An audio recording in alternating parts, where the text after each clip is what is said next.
playing on a defense that when you're number one defense in the league now, I'm talking about in the league, we're the number one defense in the league.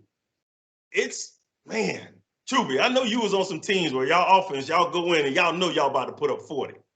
True, I was on defenses that we go in and y'all will be lucky if y'all get 10. You know what I'm saying? Like that's how we looking at the other team.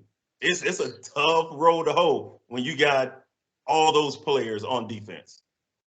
What is that like though, AB? Though, like you say that now, but what is that like? Though? Like, people, the difference in college and pro is expectation.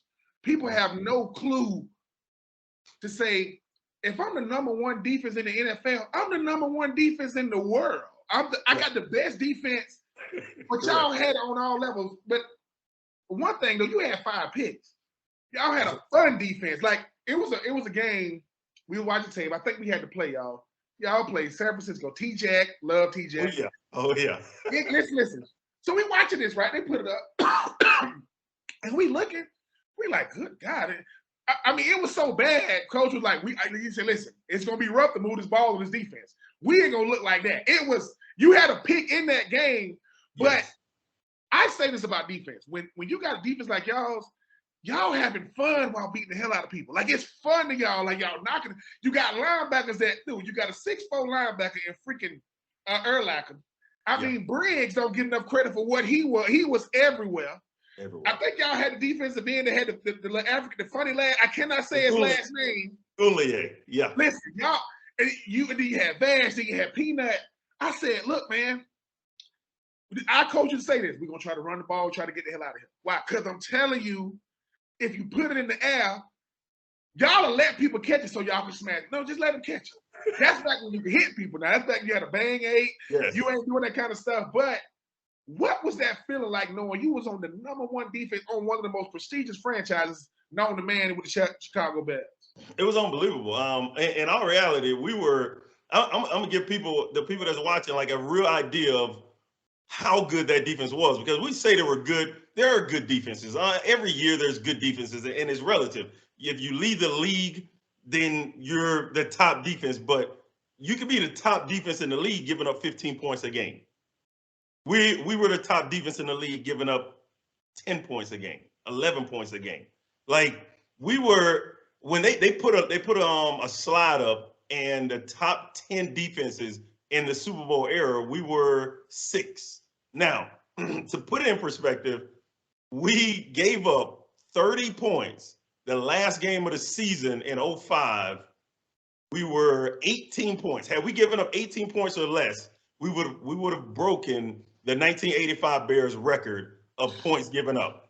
Coach Smith takes all the starters out after the first drive, and they scored 30. You talking about mad? We were upset because you don't get chances to make history like that, you know? So we're still upset about it. Like we still talk about it to this day, but like in those moments, you want to take advantage of it. And hey, it was fun.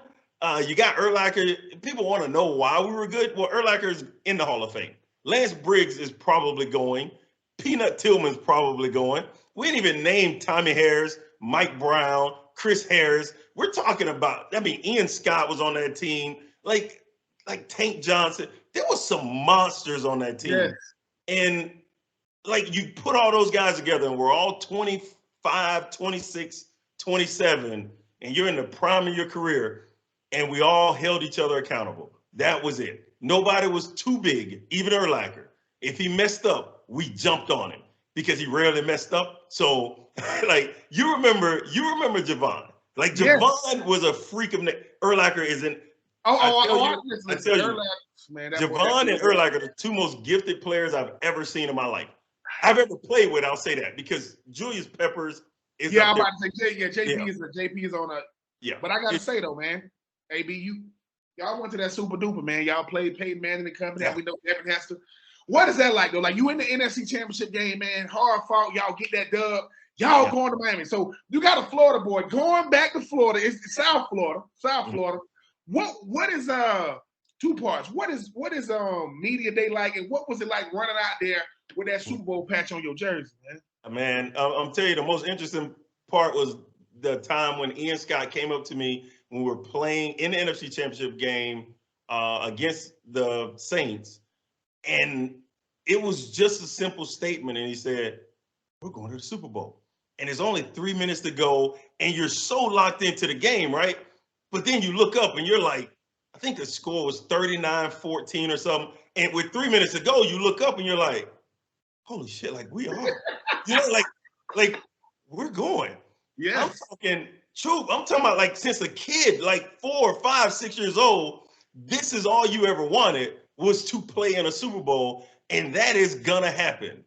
And it's the craziest feeling ever, ever. Being on the field, the whole week with with media day is pain in the butt, honestly. It's weird questions. It's a lot of time you're spending. It's everything that's not about the game, honestly. That's what it is. But once you get past that and you can get back into, we're creatures of habit, right? So when we when we would get off of our game during the week, it would kind of throw us off. So I ain't like that. Like, let me do my thing, what I do every Monday, Tuesday, Wednesday, Thursday, leading up to Sunday to play the game. I needed all this other stuff to stop. So we were ready for that stuff to stop so we can like hone back in because we're playing Peyton Manning. Like we need all the time we can get because Peyton Manning is that dude. So, but like once you got past that, then standing on the sideline, and at kickoff, all the lights go off. That moment was another moment that just burned into my memory because I remember watching it on TV, and it's every time they kicked it off, all the lights in the stadium would just start flickering, and you see the flashes going. It's unbelievable being on the field. It was short lived because we went crazy after that because Devin Hester took it to the house. So like he took it to the house, and we're like that's a wrap. Like because we were so confident on defense. You gonna give us a 7-point lead? Oh, it's a wrap. It's over. Y'all in trouble like that. And then Payne come out and he threw a pick the first drive, and we were like, oh yeah, y'all in trouble. We about to whoop y'all. And he just with our defense, you can't do what we're not giving you. If we give you a 3-yard little curl route, you better take it. And that's what he started doing after that first drive.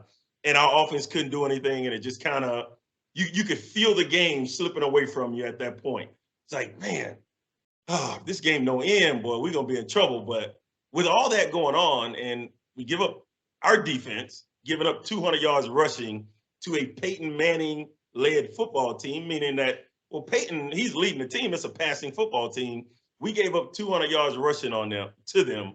We had three turnovers, and with 3 minutes to go in the game, we got the ball. We're only down 22-17. Now, unfortunately, Rex throws a pick that gets taken to the house, which makes that game seems like it was more lopsided than what it was. But with 3 minutes to go in the game, we still had an opportunity to win. And we had the best offense, or we had the best defense, we had the best special teams. Our offense was ranked number 2 in the league at 27 points a game. I still believe we had the best team, but the best team don't always win.